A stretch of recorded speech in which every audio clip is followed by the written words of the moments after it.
Hello, and welcome to Talking Solutions. This is the 8th podcast from the Association for Solution-Focused Hypnotherapy. I'm Sally Hare. And I'm Trevor Eddles, and we're both experienced solution-focused hypnotherapists. Today, we're really pleased to have Phil Harris with us. Welcome, Phil. I do have a well-thumbed copy of your book, so thank you for joining us today. Thank you. Replacement copies are available. I also have a well-thumbed copy of your book. So Phil Harris is based in Bristol and has been working in the area of complex needs since the 1990s, working in community services with young people and those with complex needs, developing services, directing projects, training, and writing books and blogs on the subject. In 2000, he established FreeSpace, an independent company seeking to close the gap between research, training, and practice in order to improve outcomes for vulnerable people. This has placed Phil at the forefront of innovation in treatment designs that have set new standards in outcomes across substance misuse, family, young people, and mental health services. Besides training and consultancy, Phil still delivers services to clients and remains involved in multiple voluntary and housing sector agencies. He utilises a solution-focused approach in his work. His book on helping people with drug and alcohol problems, Empathy for the Devil, is on many solution-focused hypnotherapy course reading lists, and he delivers the popular Addiction, Dependency and Change Professional Development course for the Clifton practice, which I think we've both attended, haven't we, Joe? We did, yes. Mine was probably longer ago than yours. I found what you had to say about the stages of recovery fascinating. The background factors that contribute to dependency and the cycle of contemplating quitting, taking action, maintaining a dependency-free state, and sometimes relapsing. So how does that inform your work with individuals? I think there are many paths to change. There's many routes which people change. But as practitioners, I think often what we get tasked with is kind of trying to work with what might be termed intentional change. This is where people are making very kind of conscious and deliberate effort in order to amend a behavior or life situation in some way. There are other routes that change does occur. Francesco Di Clemente's work on stages of change really kind of came from thinking about smoking cessation programs, which was kind of asking a slightly different question. Rather than thinking, how do we change smokers, they asked a different question, which was, how do smokers actually change?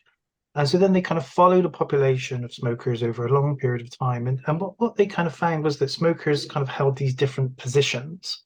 So some smokers, quite happy smoking, not considering change, were pre-contemplative.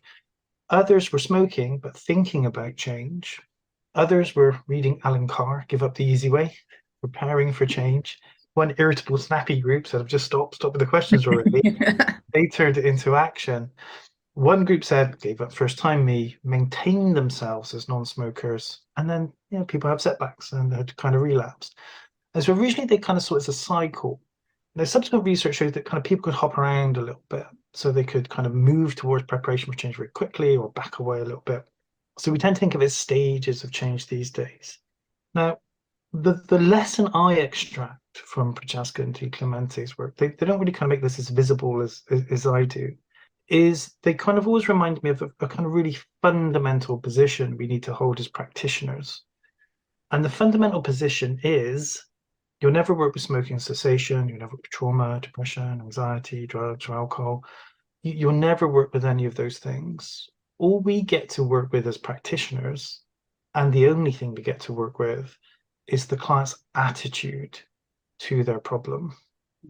I think often we get stuck as practitioners when we think we're solving clients' problems, because that kind of begets this idea that the client is making progress to the resolution of a problem. When clients don't do that, we can get a little bit stuck. But what Prochaska and Di Clemente really tell us is that the client always holds a position towards the problem.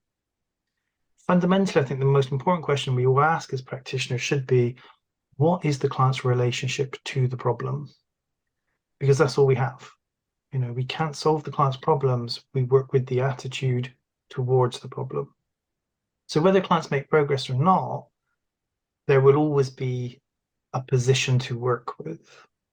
Now, every life is unique. Every life is the product of a whole kind of constellation of unique events. So Prochaska and Di Clemente are really kind of giving us a bit of a broad heads up. There's only so many broad positions towards change somebody can hold. But then it's kind of developing insight and recognition of what that means for the individual clients sat before us. I do a lot of work with clients who previous treatment attempts have failed them. And I think one of the most common problems where treatment has failed for people is that the previous practitioners didn't ask the question, what is the client's relationship to the problem? Because when we don't ask that question, what we're very inclined to do is to do the right intervention for a client, but to deliver it at the wrong time. It's very easy for us to get ahead of a client. It's very easy, and you want practitioners to have that kind of heart, but sometimes we hope for more than the client hopes for at the point when we meet them. And when that happens, we're a poor fit between what we're doing and the client's attitudinal position. When that happens, clients tend not to simply move forward, they tend to move backwards. So for me, I think as a practitioner, Francesca and Di Clemente just constantly reminded me to ask that question. What is the client's relationship to the problem? I was doing a lot of kind of counselling kind of during lockdown. And I remember somebody saying to me, look, 57 Phil, I'm never going to get married, I'm never going to get a job, there's nothing for me. And I'm not going to be able to find somebody to marry him. I'm not going to be able to get him the dream job. But fundamentally, I'm working with his attitude to his life situation, first and foremost. And so it kind of grounds us and keeps us very focused on, the heart of the presenting issue for this individual kind of before us. At kind of a treatment structural level, what we can kind of see is around about 50% of clients enter into seeking professional help in low states of motivation. But if people present to drug and alcohol agency and mental health service, they're going to have an assessment and a support plan. That's your kind of entry requirement. But that's a good fit for people in preparation. It kind of assumes that clients have come through the door because they want change, whereas actually many clients come to see us because they have to, or because they don't know what it is they do want.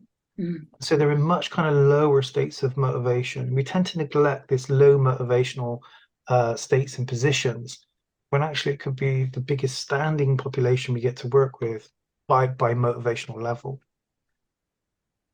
So when I design services, particularly kind of big treatment systems, you can kind of see what I would tend to do is offer people 1 to 3 brief interventions first before they decide anything. It gives people a chance to evaluate what they're seeking, what is the nature of the problem, what they'd like to do about it. It just doesn't assume that people kind of want change right from the outset. And we have seen some fascinating results from that. When we introduced this to a family service and families in quite complex situations, out of about 150 new referrals, 120 families said they got what they needed in those 3 sessions. They didn't need to move on to more complex intervention. Some research suggests that practitioners, we overestimate, Malan's research suggests often practitioners overestimate treatment by 3 times the amount that clients do.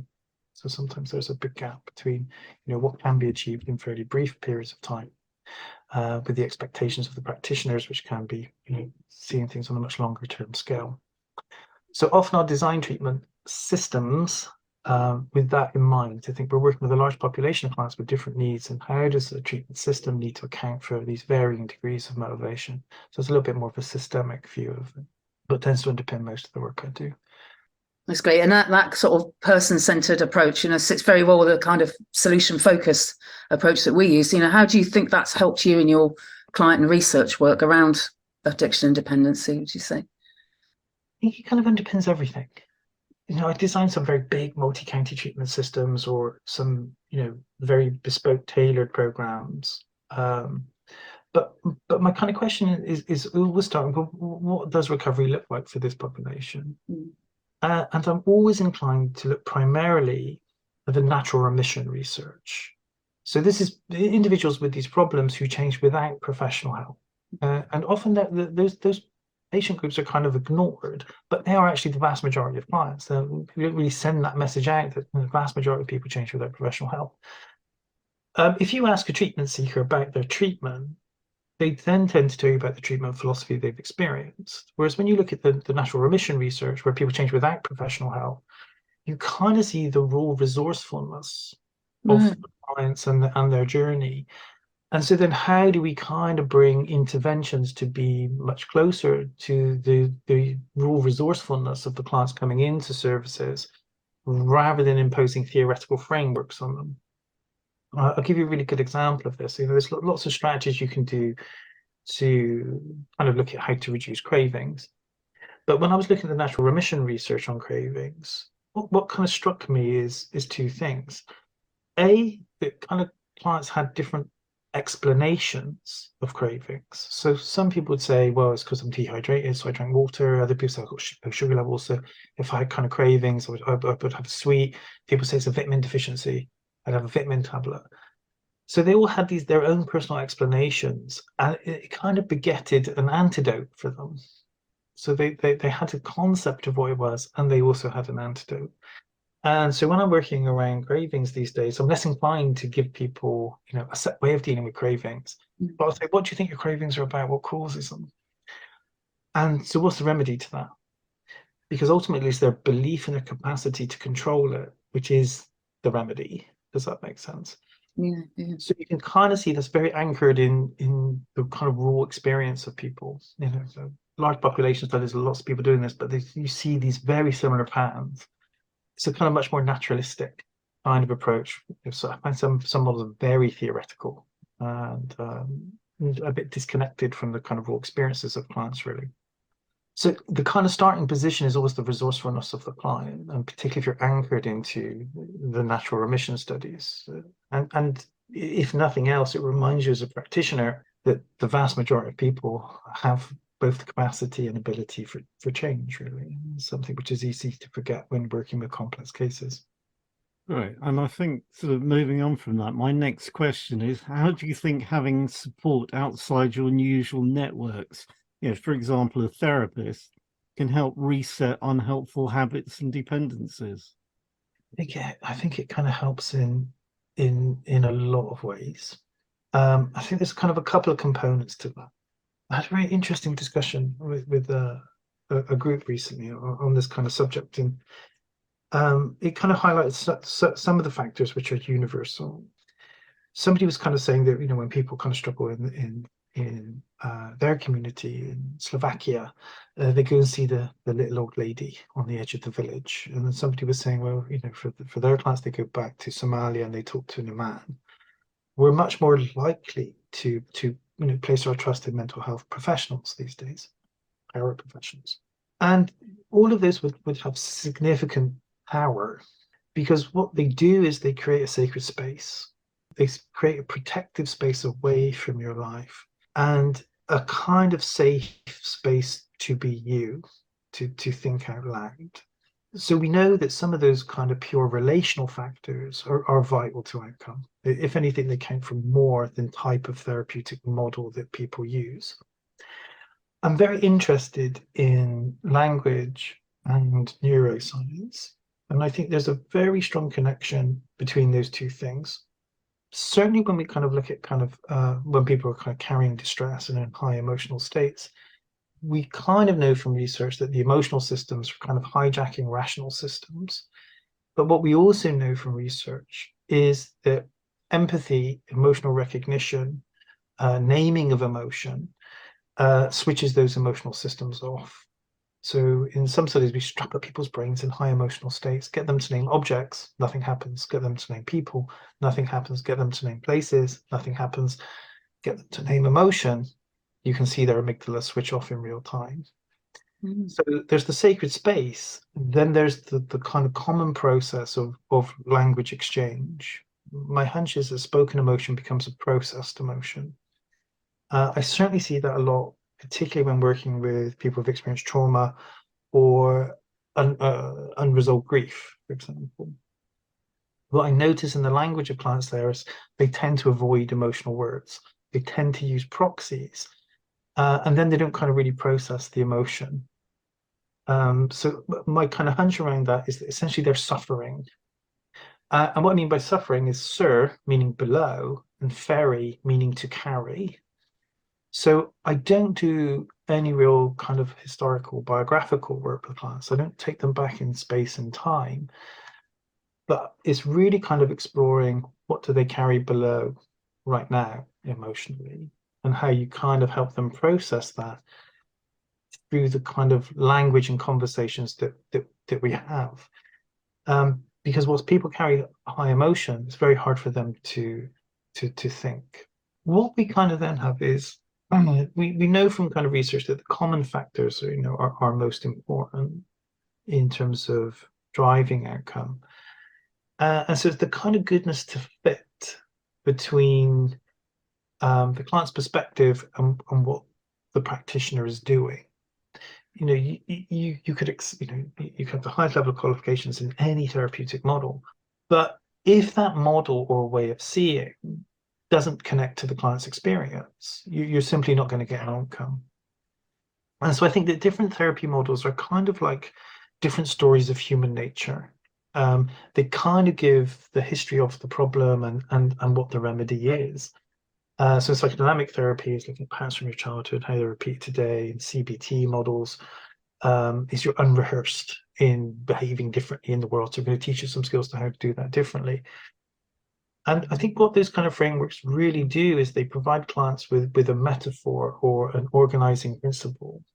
They kind of help illuminate kind of dark corners. They bring something into the light. And so where those metaphors speak of the client experience, then you're going to get an outcome. Kind of first and foremost. So models or methodologies provide a framework, if you like, for that process. Solution-focused therapy, I think, is one of the very few models that capitalizes on that. The client's worldview is everything in solution-focused work. Becoming into the client's worldview, using the client's metaphors, the motifs, working with the material that they bring is hard on the practitioner because you can't rehearse that. But actually kind of brings you much kind of closer to each unique client's kind of personal experience, really.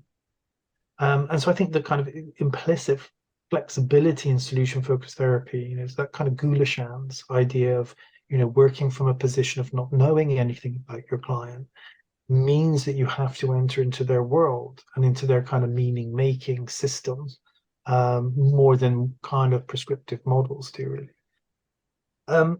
So we know you're kind of 5 to 8 times better off seeking professional help than not. I think sometimes one of the issues in seeking a talking cure isn't that it doesn't work, it's just the variability in them. So we do see large variations in outcomes between therapists. So in general, therapists at their worst are as good as an antidepressant at their best. It's a very similar effect size. Whereas therapists at their best, they're like antibiotics in terms of the effectiveness of outcomes. So sometimes the challenge is just the variability. But certainly we know, if therapists at their worst tend to be same as antidepressants. There's been a lot of interesting research about what makes a super shrink, as they're called, what makes a master therapist. And there's some really interesting stuff in there. Two key ideas, I think. I've got to be careful how I pronounce this phrase. Firstly, highly expert therapists are theoretically promiscuous. Okay. I know. They can see through different lenses.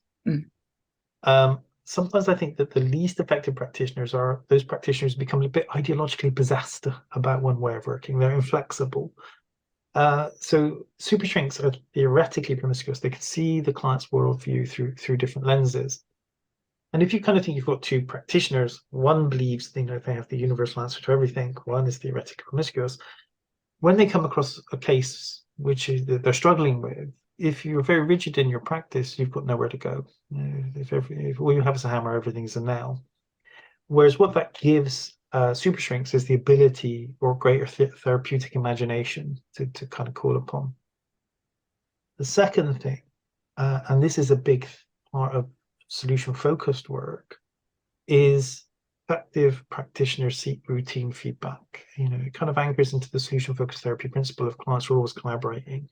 They're always telling us when we get it right and when we get it wrong.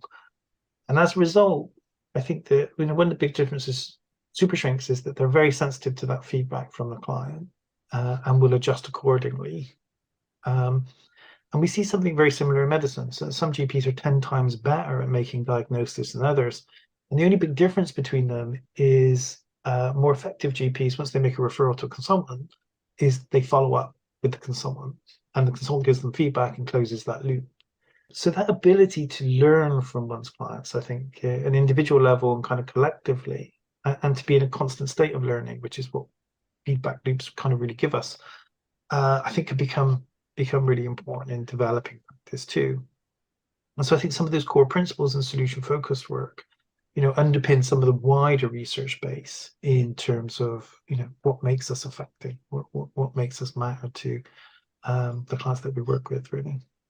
Thank you. It's a really interesting way of looking at it, and thank you for that, Phil. And I suppose the obvious question to ask next is if somebody's listening and they feel they've got an unhealthy relationship with drugs or alcohol or anything else for that matter, what first steps would you advise they take? I think in general with drug and alcohol, there's a lot of confusion about the nature of drug and alcohol problems, and it's going to go quite wide. And drug and alcohol problems kind of occur on two levels, and they can be quite separate.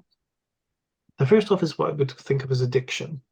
And addiction is where drugs or alcohol are beginning to erode people's capacity to sustain relationships and responsibilities. Is your consumption damaging relationships with partners, with children, or workplace?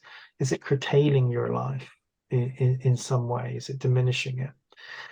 That's kind of really a kind of social perspective. It's the way it kind of influences the individual's ability to manage social relationships and responsibilities.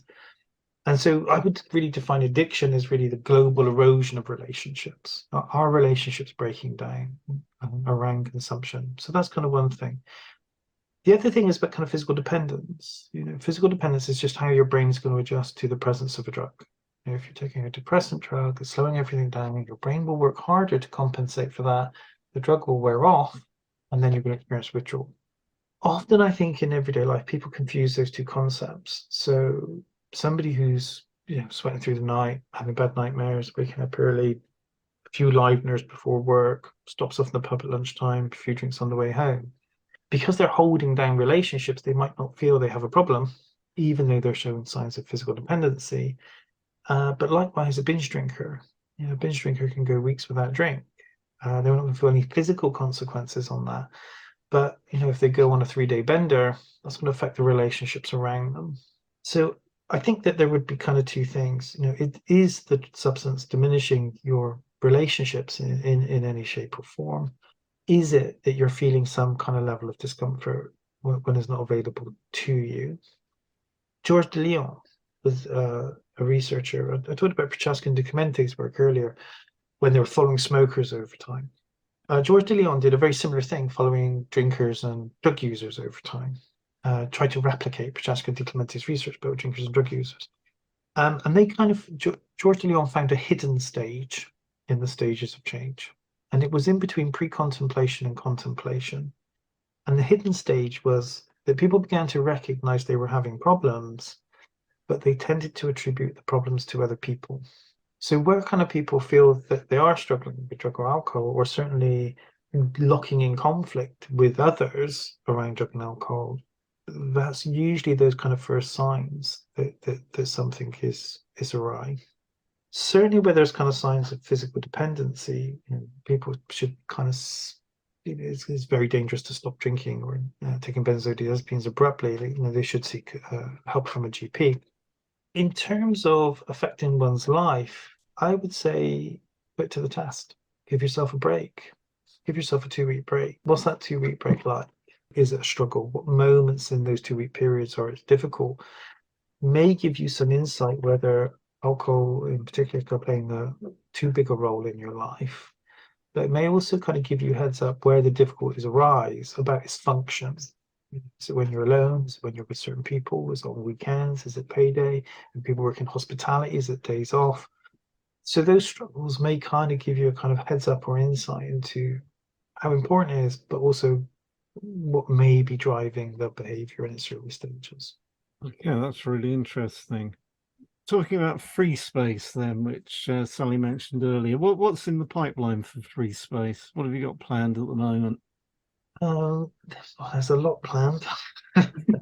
um, it's a very busy time for some reason. In terms of kind of delivering kind of training and courses, I think I'm pretty much booked up every day now for the next 15 months. So it does feel weird. Wow. It does feel weird to have my life mapped out so much. I was kind of consider myself a free spirit, just a free space.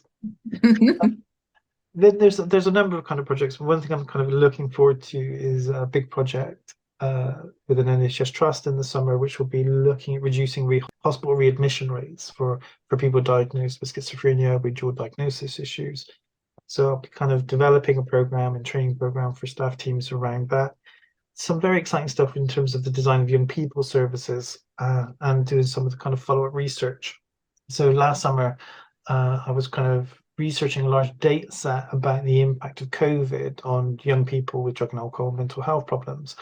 And that research was really fascinating. It kind of created a really stark picture. But in terms of research, you're kind of looking at the overall trends. So is that a blip, and has that changed? So this summer, I'll be kind of doing the post-COVID period to see what the impacts and adjustments were for young people with drug and alcohol mental health problems. So I'm kind of really looking forward to that kind of research study.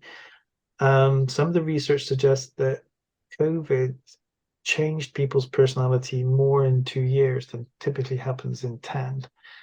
So there's going to be some very interesting findings about pre, during, and post kind of cohort groups. So that research study I'm really excited about. And then I'm kind of thinking about maybe kind of doing some more online learning stuff, maybe kind of freestanding learning platforms. I looked at it before, but I didn't really think the technology was there. But in the age of AI, where I can get it to do all the programming, it's kind of made me think, well, maybe something would be there for a much more kind of interactive form of kind of platform learning, which before I just kind of lacked a kind of human touch and feel, really. So my thoughts are also looking that direction. Spend my time thinking about that stuff. Can AI do it? Is it really there? I don't want to do anything which ends the world, though. I'm getting a bit out of control. There's a whole can of worms, isn't it? A whole can of worms, though. Yeah, I think the work on COVID is, you're at the forefront of something that's going to be absolutely massive. Yeah, how it's changed us all, kind of. I think it is astonishing. I think the impacts, and I think it kind of goes to the heart of what makes us us. To a large degree, I think.